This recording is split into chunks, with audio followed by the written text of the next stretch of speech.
Hi, I'm Stacy and this is the Ugly Grandma channel. And today I just want to talk a little bit about emotional eating. The reason I'm bringing this up today is because last week was a little bit emotional. To give you a little bit of a backstory, the job I've had for almost 26 years. I pretty much worked in the same area since I started as a temp. In the last 5 years, we have had quite a few changes. In 2015, there was a big reorg, which was a huge change, which I got through, not all that great, but got through it pretty good. In 2017, we started this huge project, and since then, it's just been one stressful thing after another. In 5 years, we have gone through, now it will be 4 supervisors.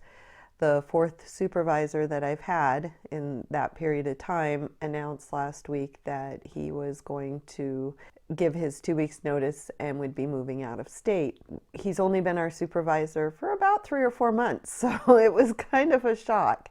It's something he said he's been looking at for over a year, so it wasn't anything to do with the changes that happened at work, although I'm sure that was part of it. But because I'm an emotional person, I don't like to say that I don't handle change well. What I need is like a 24, 48-hour period to process the change that's going to happen, whether it be in my job, my personal life, whatever. I need just a little bit more time to accept the change. So it comes across that I don't like change. That's really not it. It's just that I need a little bit more time to process it and to figure out the pros and cons. My immediate reaction was I wanted to cry. And I couldn't because it was first thing in the morning. I still had 8 hours of work to do. And the other thing I wanted to do was eat, because when things don't go right in my life, or even if they do, my first reaction is food. And this has just been a coping mechanism of mine since I was a young kid. It was really difficult that day to not eat, but one of the things that helped is I knew that afternoon I'd be talking to my behavioral counselor, and she was going to ask me how things were going, and I didn't want to say I blew it, I overate, I just didn't even do any of the things we talked about. Although I didn't physically do the things that we had talked about for the emotional eating, I did run through them in my head, so I knew I had options, and these are just some of the things we figured out. I learned a long time ago through Weight Watchers and some other programs I've done, every emotion has a type of food that goes with it. If I'm angry or frustrated, I'm going to go for something crunchy, usually crunchy and salty. If I'm sad or depressed or blah or bored, I'm going to look for those comfort foods. So it's going to be something soothing. And it could be anything from ice cream to macaroni and cheese, just something smooth and creamy in texture.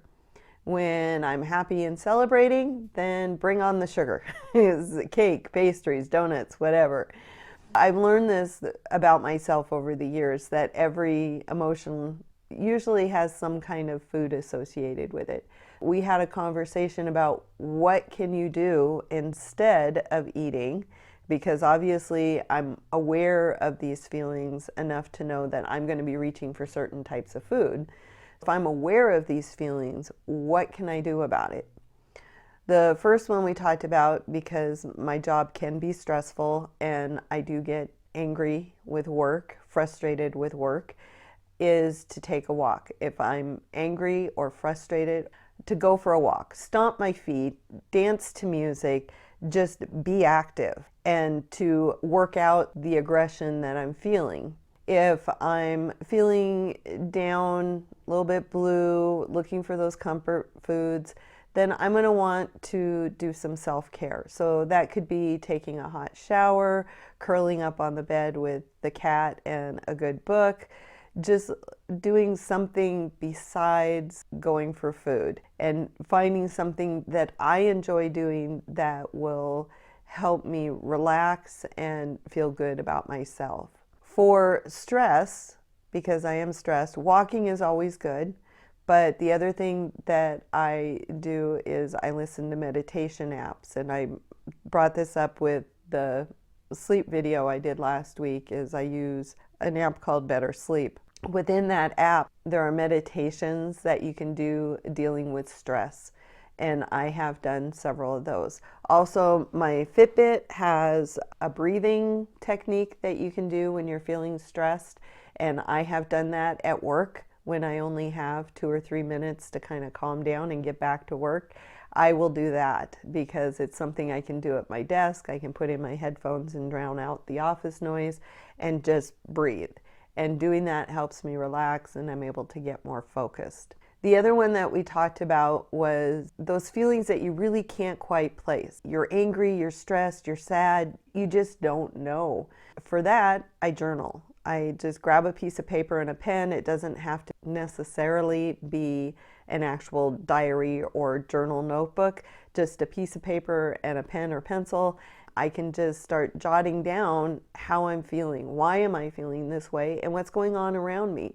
So then I can determine what is going on. And I use this technique. My husband and I almost had a fight. I knew enough to keep my mouth shut because I knew anything I said was just going to make it worse.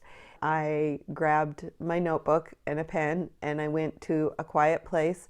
I journaled for like 30 to 45 minutes. I just wrote down everything that was going on. I wrote down how I was annoyed and angry and frustrated and why I was feeling that way. And once I did, I had everything worked out with my feelings. I could then go to my husband and say, look, this is how I'm feeling. Why are we having issues with this certain subject? He was able then to talk to me because I was calm, I was willing to listen, and I knew what I wanted to say that wouldn't spark an argument. Journaling has come back into my life. I've always journaled throughout my life, but I haven't done it for quite a while, so I have been doing that more and more. And this week, like I said, I didn't actually do any of those things. I probably should have. I probably should have walked away, went for a walk, did a little bit of journaling, taken a hot shower, whatever I needed to do to start processing the fact that we were going to be going through another change at work. I had all those things in my mind, and because I knew I had all these alternatives, I was able to make it through the day with very minimal overeating. I'm not going to say I didn't overeat at all, but I did get through with just a little bit around lunchtime where it's like I finally went, oh wait, you got to figure out what you're doing and stop. I was able to do that only because I know that there are now alternatives for me. This time around, I am really, really focusing on what causes me to overeat because I lost all the weight before. I know all the nutrition and diet stuff I need to do. I know what I need to do for exercise. I have that portion of it figured out, and I was able to lose the 116 pounds using that. But unfortunately, that's just a really small part of the whole weight loss process. I have to figure out what causes me to overeat so I don't do that again. So that not only will this be a smoother trend of losing weight, not like before where it went up and down for 6 years, but this will be a more gradual weight loss. But once I get to that healthy weight, I don't want to gain the weight back. I want to figure out what triggers me and what I can do instead of eating to keep that weight off. And that is my goal this time around. Because you spend 6 years to lose weight and to feel like you really didn't learn anything because I gained that weight back. It's like, yeah, I know what I should be eating. I know how I should be tracking. I know all that stuff. It's this other big cloud up here that I still need to learn. And I have a feeling it's going to take me the rest of my life to figure that out. I'm willing to learn, and I'm being more open-minded to coming up with solutions to overeating or emotional eating. Hopefully one or two of these tricks might help you in the future, or at least maybe get it in the back of your mind so the next time you might think twice about overeating and maybe employ one of these ideas. If you have other ideas or little tricks that you use to keep yourself from especially emotional eating, and this isn't so much the bored eating or the tired eating, but the actual, I'm stressed out, I need to have those comfort foods, or I'm angry and I'm going to eat this bag of potato chips. If you have tricks to overcome that kind of stuff, could you put those in the comments? I'm open to new ideas and I would love to hear what you have to say about it. So that's it for this video. If you liked it, go ahead and give it a thumbs up. If you'd like, you could also hit that subscribe button and we can help build this community and hopefully motivate each other on this weight loss journey. Bye.